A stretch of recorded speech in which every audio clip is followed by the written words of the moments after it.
Parfait. Bonjour à tous, bienvenue sur Fitness Business Academy Podcast. On ne sait pas encore comment ça va s'appeler, donc ça sera Non un bon appel à transitoire. l'action.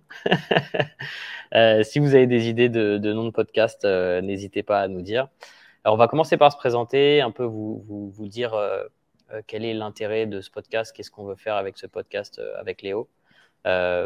Donc, je vais commencer. Donc, je m'appelle Nevin Barnett, je suis ingénieur de formation.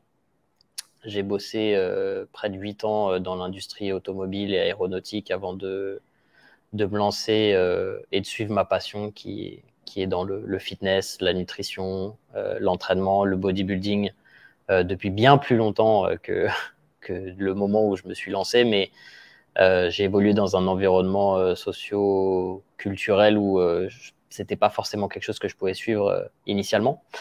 Donc, je me suis lancé en 2016. En 2017, j'ai cofondé la formation Bayesian France, que vous connaissez peut-être, qui est une formation en ligne sur les sciences de l'entraînement, de la nutrition. Je suis aussi coach et sur tous mes réseaux sociaux, j'aide vraiment les gens, en général, j'aide les gens à comprendre vraiment comment leur corps fonctionne pour atteindre leurs objectifs et éviter de faire les erreurs ou d'avoir les frustrations que j'ai pu avoir personnellement. Et voilà ce que je fais au quotidien. Et le but de ce podcast et de la formation qu'on a lancée avec Léo, c'est vraiment d'aider du coup ces coachs qui sont formés ou qui ont déjà ces capacités, cette passion à vivre de leur passion également. Voilà. Quel homme. Avant, il faisait des fusées, maintenant, il aide les gens à en devenir. C'est top. J'ai que fait des avions. J'ai pas fait de fusée malheureusement, Ah mais il merde. faudrait que je m'y mette. Ah, les avions, ça Tu va vite rigoles, quand même. le premier projet sur lequel j'étais quand j'étais chez Zodiac Aero, c'était des essuie-glaces. Donc ça fait pas forcément rêver. Ah, mais il en faut, hein. Pas ça. Ouais. La biomécanique, la mécanique appliquée aux avions, l'essuie-glace, voilà, c'était génial. C'était sur le Airbus. La taille des segments, Non, mais c'est important, hein, ça marche pareil. c'est important. Bon, top. Je me présente aussi rapidement. Donc, moi, je m'appelle Léo Castel. Je suis... alors, cursus un petit peu différent. Je suis passé par école de commerce et je suis rentré dans le retail. Je travaillais pour Decathlon pendant quelques années en Angleterre. Et au fil du temps, je me suis rendu compte que j'étais beaucoup plus du genre à travailler pour moi, on va dire. J'avais du mal à respecter les ordres des patrons au-dessus de moi, qui la plupart du temps respectaient ceux des patrons au-dessus d'eux. Et du coup, je me suis mis à mon compte en 2017, d'abord dans le monde du marketing digital. C'est quelque chose que j'ai appris au fur et à mesure. Toutes les compétences du genre publicité, mise en place de tunnels de vente, les réseaux sociaux, etc. et comment les utiliser pour vendre, pour convaincre. Et au fil des années, j'ai accompagné beaucoup de personnes dans ce domaine. J'ai créé une agence de marketing digital qui a très bien marché pendant 5 ans et dont j'ai fermé les portes en octobre dernier pour me consacrer un petit peu plus à cette passion que j'ai en moi depuis longtemps, hein, qui est d'accompagner des personnes individuellement et en groupe sur tous ces éléments du marketing et permettre aux gens de faire valoir, on va dire, leur expertise au prix qu'elle vaut vraiment, parce qu'il y a beaucoup de personnes qui passent à côté de ça et qui peuvent pas vivre de leur activité parce que même s'ils ont une super expertise, ils savent pas la mettre en avant. Donc voilà, c'est aussi ce dont on va parler ici. Ouais. Je pense que c'est ça qu'on voulait faire un petit peu dans ce premier podcast, c'est vous dire un peu qu'est-ce qui va se passer dans les prochains épisodes pour déjà vous tenir en haleine, mais surtout vous informer un peu du sommaire des prochains épisodes. Ce qu'on veut vraiment à travers ce podcast, c'est travailler un petit peu sur toutes les problématiques que les coachs peuvent rencontrer au niveau de leur développement de business. Parce que malheureusement, nous, on le voit parce que ça fait un moment qu'on est dans ce secteur, qu'il y a beaucoup de gens qui sont très compétents et qui marchent pas très bien au niveau, tu vois, au niveau de leur business, au niveau de leur activité, etc. Et il y a d'autres personnes, malheureusement, qui sont pas forcément super bons ou super passionnés ou avec une approche aussi bienveillante que d'autres personnes et qui fonctionnent très bien parce qu'ils ont un très bon marketing, ils ont un très bon savoir-faire en termes de vente, sur se vendre un produit, se vendre eux-mêmes. Et malheureusement, de notre point de vue, ça dessert peut-être un petit peu les gens au final. Et ce qu'on aimerait, ce serait un petit peu bousculer un petit peu tout ça. Un peu de la même manière de la raison pour laquelle j'ai lancé Bayesian, c'était vraiment pour bousculer un petit peu, tu vois, les dogmes et les choses qui n'étaient pas forcément remises en question dans le monde du fitness et que tout le monde suivait en se disant ouais, ça doit être ça, alors que la science nous permet justement de débunk un petit peu des mythes bien ancrés. Et aujourd'hui, on a bien avancé par rapport à ça. Et c'est aussi ce qu'on a envie de faire justement sur le côté développement business, marketing propre aux coachs sportifs. Ouais, bah, ce qu'on voit, c'est que quand on suit le format scolaire, on se retrouve avec des informations qui sont souvent datées, notamment dans la partie coaching sportif. Si vous avez des infos qui ont 30 ans, c'est déjà pas mal, quoi. C'est presque récent pour ce qu'on peut retrouver dans les formats BPGEPS ou peu importe. Ouais. Et c'est dommage parce que il faut être au goût du jour, clairement. Quand on choisit un coach, on le choisit pour à la fois sa personnalité, ses compétences, etc. Et bon, c'est un peu ce à quoi on va venir après, comme tu l'as dit. Aujourd'hui, quand on suit sur les réseaux sociaux des coachs ou même des gens qui sont pas coachs avec qui on veut travailler en tant que client, on le fait par rapport à ce qu'on perçoit de ce qui nous renvoie comme info au travers de leur compte. Et comme tu dis, c'est pas forcément les personnes les plus bienveillantes qui ont le plus de clients. Et du coup, ils ont des mauvaises expériences et ils ont du mal à faire confiance à d'autres coachs qui sont beaucoup plus qualifiés parce qu'ils sont passés par des mauvaises expériences. Donc voilà, on veut éviter ça à vos clients et qu'ils passent directement par vous, qui avez les compétences et qui êtes capable de leur délivrer un accompagnement de qualité, quoi. Et comme tu disais, la plus grosse problématique, c'est que toutes ces choses-là, si on n'a pas une formation en marketing, et encore, moi, j'ai jamais eu vraiment j'ai jamais suivi un cursus scolaire en termes de marketing, de développement business ou des choses comme ça. Mais du coup, quand j'ai commencé, j'étais vraiment, je savais pas faire en fait, je savais pas me vendre, je savais pas vraiment ce qu'était le marketing, je comprenais pas des dynamiques simples. Par rapport à ça, est-ce que tu pourrais peut-être, tu vois, simplifier, parce que il y a plein de gens qui utilisent des termes comme marketing, etc., et qui comprennent pas vraiment en fait ce que ça veut dire et qu'est-ce que ça représente pour quelqu'un qui essaye de vivre de sa passion, vivre de son activité, etc. On va dire que le marketing que tu apprends à l'école, c'est mettre en face une offre de qualité en face d'un besoin. Donc c'est pas plus compliqué que ça globalement. Donc il faut le bon prix, le bon contenu dans son offre. Et au final, c'est ce qu'on retrouve aujourd'hui, hein. Mais de base, les marketeurs professionnels dans les grandes entreprises, c'est plus identifier un besoin et créer un produit qui correspond. C'est pas forcément ce qu'on a tendance à retrouver chez les coachs sportifs.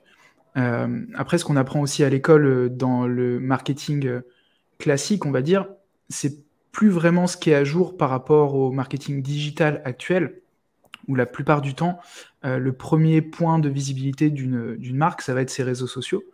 Et donc du coup, les professeurs d'école de commerce comme moi j'ai eu sont complètement dépassés par l'utilisation des réseaux sociaux. Et ce qu'on voyait à l'époque, c'était faire des tableaux de quelles sont les problématiques clients, les avantages comparatifs de son entreprise, etc. Mais ça s'applique pas toujours à ce que va faire un individu qui a une petite entreprise unipersonnelle, tu vois. Ce qu'on apprend en école de commerce, c'est ce qui va pouvoir être mis en place derrière dans une PME ou dans une grande entreprise, en fait. Donc, ouais, c'est un peu biaisé. Quelles seraient par contre les choses qui sont encore valables aujourd'hui par rapport à, tu vois, parce que comme tu dis, on reste des humains, donc quel que soit le support, en fait, d'une certaine manière. Aujourd'hui, comme tu dis, c'est le digital, c'est les réseaux sociaux, c'est les influenceurs, c'est des choses comme ça qui touchent pas mal de personnes. Mhm. Mais au niveau humain, qu'est-ce qui reste encore totalement valable en termes Bah, de marketing? le, le terme de base marketing est, comme je l'ai exprimé au début, c'est-à-dire mettre une offre qui correspond aux attentes de notre client, ça reste le cas. Tout ce sur quoi on travaille avec Nevin aussi, les termes d'avatar ou de cible client, de prospect, comprendre exactement à qui on s'adresse, etc. Ça restera toujours le cas, peu importe le type de format sous lequel on va ensuite le délivrer.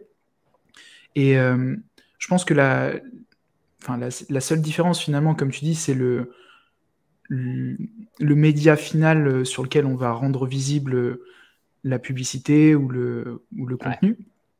Mais tout ce qui se passe derrière, en fait, on réfléchit de la même manière aux tunnels de vente, aux étapes de vente, comme on le ferait en fait quand tu parlais tout à l'heure Mm. des avions. Quand on veut vendre un avion, on réfléchit à qui va vouloir consommer cet avion. Est-ce qu'on fait un avion de chasse ou un avion de ligne?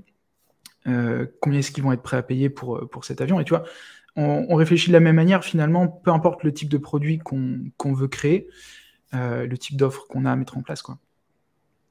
Ouais. Et ça, je pense que c'est quelque chose que les gens ont du mal à comprendre. Et on voit beaucoup de coachs sportifs qui disent bah moi j'ai les compétences, je sais tu vois, je sais faire perdre du poids à quelqu'un, etc. Je connais toute la théorie par rapport à ça. Pourquoi j'ai pas plus de clients alors que je suis compétent, tu vois.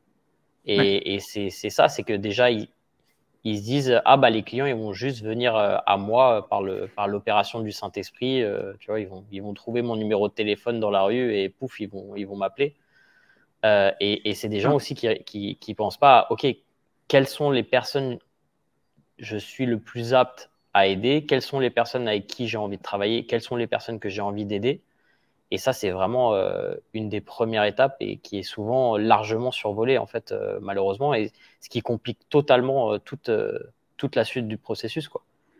Donc, ouais, ben, même si aujourd'hui, on est, comme tu dis, à une ère digitale et ça fait que certaines étapes sont un peu sautées. C'est-à-dire qu'avant, quand tu faisais une pub dans un magazine ou dans un journal, bah, tu devais penser à l'impression, au format, etc. Aujourd'hui, tu peux créer une pub et la faire tourner en une journée. Avant, les délais étaient beaucoup plus longs. et avoir des retours Ouais, tout de suite sur ce que tu as mis en place. Parce que c'est pas le exactement. cas aussi quand tu mets une publicité dans un magazine. Est-ce que tu sais vraiment qui l'a lu? Enfin, ok, tu vas avoir un certain nombre de contacts au bout, mais le nombre d'impressions que tu as, le nombre de clics, le nombre de personnes qui voient ta page, etc. Aujourd'hui, c'est tellement plus facile. Ouais, c'était clair. C'est clair. Et ce que j'allais dire, c'est, je pense qu'il faut séparer aussi les types de coachs, hein. Il y a plusieurs types de coachs à prendre en compte. Il y a vous qui êtes dans une salle aujourd'hui et qui travaillez sous le compte de votre salle en tant qu'employé, certains d'entre vous qui sont indépendants, d'autres qui sont indépendants et qui n'accompagnent des gens qu'à distance, d'autres en présentiel. Donc il y a déjà plein de formats de coachs différents, et en fonction de leur façon de délivrer leur accompagnement, donc ça vient plus tard hein, dans votre offre, bah, vous avez des façons aussi de trouver des clients qui vont être différents. Est-ce que vous faites plutôt de la publicité locale? Est-ce que vous allez plutôt être présent sur les réseaux, au niveau national, au niveau international? Donc, ouais, pas mal de choses à prendre en compte. Donc, sur ce podcast, ce qu'on veut faire avec Léo, c'est justement vous donner un petit peu des solutions à toutes ces problématiques que vous allez rencontrer. Donc, je pense qu'on va prendre un cheminement assez qui commence par le commencement, en fait, d'une certaine manière, et avoir une série d'épisodes qui se suivent avec peut-être des outils à chaque fois que vous pouvez prendre, des informations de valeur que vous pouvez extraire de ces podcasts et appliquer dans votre business, etc. Donc ça sera vraiment beaucoup de valeur ajoutée pour vous. Je pense qu'on invitera aussi d'autres personnes qui Ouais, sont potentiellement expertes dans leur domaine, que ce soit au niveau des réseaux sociaux, au niveau du coaching, au niveau peut-être de la publicité. Je ne sais pas si tu as d'autres idées ouais, bien actuelles sûr. de Ou personnes par même rapport à ça. des clients qui peuvent partager leur expérience en tant que coach et leur transition de passer des fois coach en salle à indépendant, etc. Ouais, je pense que ça sera très intéressant pour vous justement qu'on ait des discussions avec des gens qui sont passés par ce processus, des personnes qui étaient passionnées, compétentes, mais qui ont dû passer par un processus obligatoire d'apprendre à se vendre, d'apprendre à créer le marketing autour de leur marque, de leur image, etc. Donc ça sera super intéressant. Donc voilà, on va commencer par ça. Évidemment, si il y a des trucs qui vous viennent à l'idée en particulier, n'hésitez pas à nous envoyer des messages sur des trucs que vous voudriez qu'on aborde tous Qu'on les deux. couvre, ouais. Peut-être des trucs un petit peu plus d'actualité qui vous tentent. N'hésitez pas à nous dire tout ça. Ouais. Bah, peut-être déjà pour préciser les problématiques que nous on voit et qui reviennent le plus souvent, comme tu l'as dit, bon, c'est ne pas savoir se vendre, mais il y a plein d'aspects à ça. Comme tu as dit, c'est se démarquer dans un marché qui parfois peut paraître saturé. Il y a plein de gens qui se lancent pas en tant que coach parce qu'ils pensent qu'il n'y a pas de place pour devenir coach aujourd'hui, alors qu'il y a de la place pour tout le monde. Il y a énormément de place pour devenir coach. Donc comment se démarquer? Comment créer son offre et créer une offre de qualité que les gens ont envie de consommer et devenir un coach qu'on a envie, avec lequel on a envie de travailler, tout simplement. Comment est-ce qu'on délivre à nos clients? Comment on s'assure qu'ils aient des résultats? Quels outils on utilise? À quelle fréquence est-ce qu'on les contacte, etc. Comment est-ce qu'on gagne en visibilité, que ce soit de manière organique ou au travers de la publicité, comme on a dit? À quel prix est-ce qu'on vend nos offres? Et est-ce qu'on est capable de les vendre au téléphone ou en personne? Parce que c'est quelque chose qui peut bloquer pas mal de gens. Ouais. Est-ce qu'on est à l'aise avec le prix qu'on va proposer? Donc il y a tout cet aspect aussi mindset est-ce que vous êtes suffisamment ambitieux? Est-ce que vous avez envie de gagner 2000 € par mois? Ou est-ce que vous avez envie de créer une vraie entreprise avec 10 coachs dans votre équipe et déléguer, avoir des équipes et tout? Donc voilà, je pense qu'il y a des choses qui s'adressent un peu à chacun d'entre vous.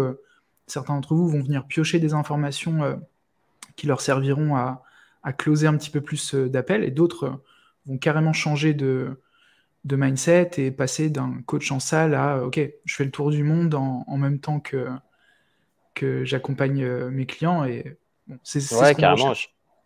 Moi, je parle avec beaucoup de gens qui ont ce désir, en fait, mais qui se disent ouais, mais pour moi, c'est pas possible parce que je coach en salle et que je suis bloqué, que je peux pas prendre de vacances, même parce que si je prends des vacances, je suis obligé d'envoyer mes clients vers quelqu'un d'autre et c'est-à-dire que potentiellement, je vais les perdre. Donc, c'est toujours des vraies problématiques de coach.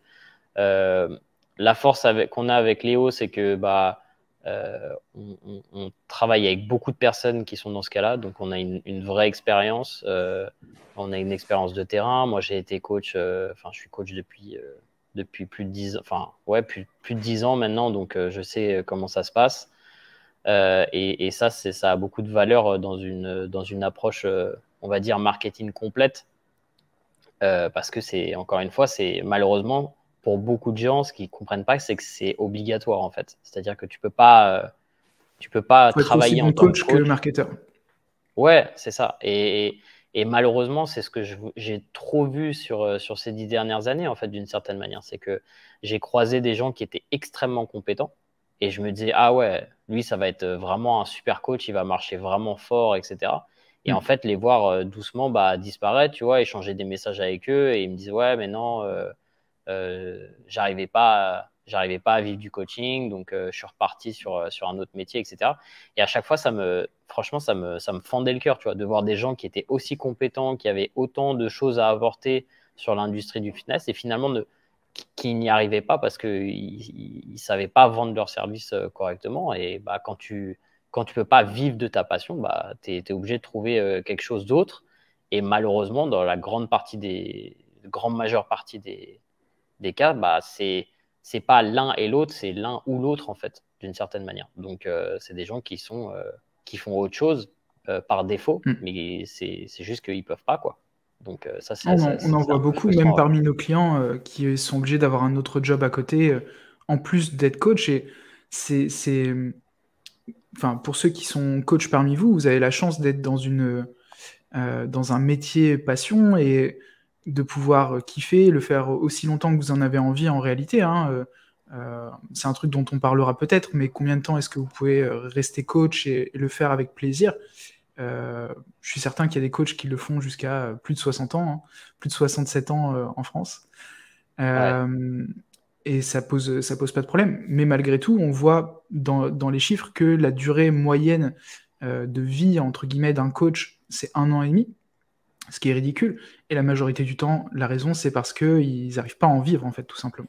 Ouais. Donc, rien que déjà leur donner la capacité d'en vivre correctement dès le départ, ça veut dire qu'ils vont pouvoir ensuite croître et vraiment avancer. Et c'est aussi un mindset qui va devoir changer chez vous, mais vous ne le faites pas uniquement pour survivre. C'est-à-dire que si aujourd'hui votre target, votre cible, c'est gagner 1500 euros et mettre 1500 euros dans votre poche, sachez que ça, c'est assez égoïste en réalité. C'est juste, vous êtes en mode survie. Si vous gagnez 2000, si vous gagnez 3000, 5000, peu importe, ça vous permet d'avoir des fonds pour développer votre activité de coaching, et c'est-à-dire délivrer d'une meilleure manière peut-être pour vos clients, toucher plus de personnes, vous assurer de changer la vie de plus de gens.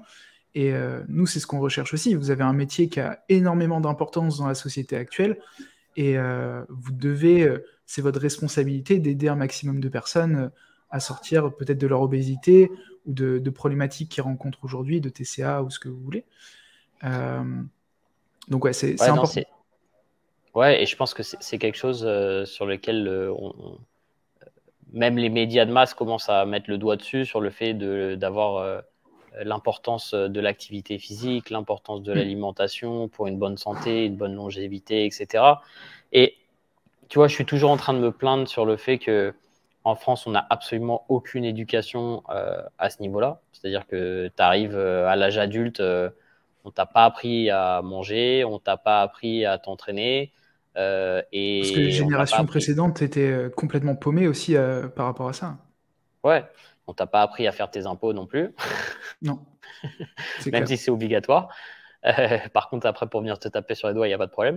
Mais cette problématique-là, en fait, d'une certaine manière, c'est un avantage pour tous les coachs qui sont prêts à le faire, parce que du coup, il y a beaucoup de travail, en fait. Parce que la grande majeure partie de la population reste à former sur la nutrition, sur l'entraînement, etc. Et du coup, il y a un potentiel énorme, en fait. Tu vois, tu prends la plupart des gens, tu peux leur apprendre quelque chose sur l'alimentation, tu peux leur apprendre quelque chose sur 100%. l'entraînement. Et ça va même plus loin que ça, c'est que c'est de nécessité d'une certaine manière. Donc comme tu disais, il y a de la place, mais il y a aussi un vrai besoin. Et il y a un besoin qui est de plus en plus compris par les gens, qui est en plus en plus compris par même la médecine traditionnelle, qui avait tendance à, tu vois, traiter uniquement les symptômes et pas forcément les causes des symptômes. Maintenant, on comprend que si on veut réduire la dette publique, si on veut réduire le coût de la sécurité sociale, etc., ça passe par vous alimenter mieux, vous entraîner ou faire une activité physique, etc., vous exposer à la lumière, avoir, tu vois, Mais il y a dormir une raison à ça. suffisamment. C'est qu'il Ouais, y a des entreprises qui jouent contre vous. Vous avez une offre qui est celle d'aider les gens, et il y en a d'autres qui ont comme objectif de médicamenter les gens ou de tu vois, donc c'est vrai, chacun a son rôle, on va dire, dans la société. c'est Et vrai. si on regarde, il y a très peu de coachs sportifs qui gagnent autant que certaines industries pharmaceutiques. Pharmaceutique, ouais, c'est vrai. Voilà. C'est vrai. Donc, Et, et et à chaque fois, alimentaire, et voilà. ouais, et à chaque fois, ça me sidère, parce que dès que je vais dans une pharmacie, tu te rends compte que tu as l'impression que 50% des pubs que tu vois, c'est vraiment les gros trucs, etc. Anaca Euh, 3. ouais, c'est perte de poids, tu vois, tout ce qui est minceur, etc. Mais aussi douleur, et Ouais. souvent, tu sais, douleur chronique, mal de genou, mal de Do. dos, et tout ça qui découle finalement d'un manque d'activité physique pour une grosse Hmm. partie de la population, même si les gens ne l'acceptent pas, parce que souvent, ils ont mal au dos, ils vont voir leur médecin qui leur dit, ouais, mais pourquoi vous avez mal au dos? Ah, parce que j'ai fait un petit peu, je sais pas, j'ai ramassé des trucs ou j'ai joué au tennis, et généralement la réponse est, ah faites-en moins, alors que déjà, ils n'en font pas du tout. Arrête Le le problème, tennis. c'est que ça fait… Ouais, c'est ça, c'est que ça fait qu'empirer les choses. Et après, on va essayer de trouver une espèce de ceinture pour pas avoir mal au dos, etc. Alors qu'au contraire, il faut regagner de l'amplitude sur ces mouvements, regagner de la flexion lombaire. C'est super intéressant quand tu vois que dans les pays du tiers-monde où il y a énormément d'agriculteurs qui font tu vois, des ramasses de légumes ou des choses comme ça, Mm. ou même des charges lourdes avec des dos, tu vois, avec des flexions Rond. du buste, etc. Et où la prévalence des mal de dos est largement inférieure à ce qu'on a dans les pays développés où tout le monde s'assoit sur une chaise, va jamais sur une flexion de genou, va jamais sur une flexion de hanche. Et tout le monde est en train de se plaindre du dos parce que dès qu'il ramasse un carton de 1 kg, c'est ah ouais, là mon dos il s'est bloqué, etc. Terrible, faut que j'arrête tout. Alors que déjà tu fais aucune activité physique, quoi. Et Donc tu prends il un y a de la panel de place. 100 personnes, combien ça fait un squat de qualité c'est Ah, voilà. ouais, ça c'est. Ils vont Bah, pas être nombreux, quoi. je dirais 0. Même pas un, Ah, quoi. c'est vraiment. Non, non, mais, Sur non, mais 1000 tu peut-être. rigoles. Tu rigoles, mais vraiment, enfin, bon, après, il y a squat et squat, tu vois, c'est-à-dire que tu peux faire un squat pas ça, mais vraiment un beau squat, c'est enfin, tu vois, par exemple, en France, dans un environnement comme la France, où tu as un pays développé, il n'y en a pas beaucoup, hein. Mm. Alors que tu vas en Birmanie, à chaque fois, c'était Ouais. marrant, tu avais des trucs, des trucs à peut-être je sais pas, à 30-40 cm du sol. Et moi, je pensais que c'était un banc. Non, non, c'était la table, en fait. Ils étaient Ouais. accroupis autour. Et moi, je Ouais, m'asseyais en dessus. Je dis, Thaïlande ah aussi. ouais, vous faut rester accroupi autour. Moi, j'ai mal comme Ils mangent ça. accroupis en C'est Thai ça. squat. Ou sinon, Squat ouais, super, avec les pieds super serrés et tout. ou tu sais, Enfin, quand ils attendent le assis bus sur aussi. leur. Ouais, ouais. Ouais, et C'est une toi, tu es position là, tu te normale. dis, c'est ça. Et toi, tu restes 2 secondes comme ça et tu vas être. Tu Faut que vas tu rentres mourir. en fauteuil. Ouais. C'est ça. Bon, on digresse un petit peu. Est-ce qu'il y avait d'autres trucs que tu voulais ajouter à ce premier épisode, Léo? Non, bah du coup, de ne pas hésiter à nous donner des indications de ce que vous voulez qu'on couvre ou si vous avez des personnes en Ouais. particulier que vous aimeriez qu'on interviewe ou faire participer. Euh, Ouais. on verra aussi pour faire peut-être des sessions en live Ils vont pour que nous vous dire, puissiez poser vos questions, pardon. Ils vont nous dire Alex Hormozy, donc va falloir Ouais, qu'on y il arrive. faudra qu'il y ait quelques clics d'abord, donc C'est clair.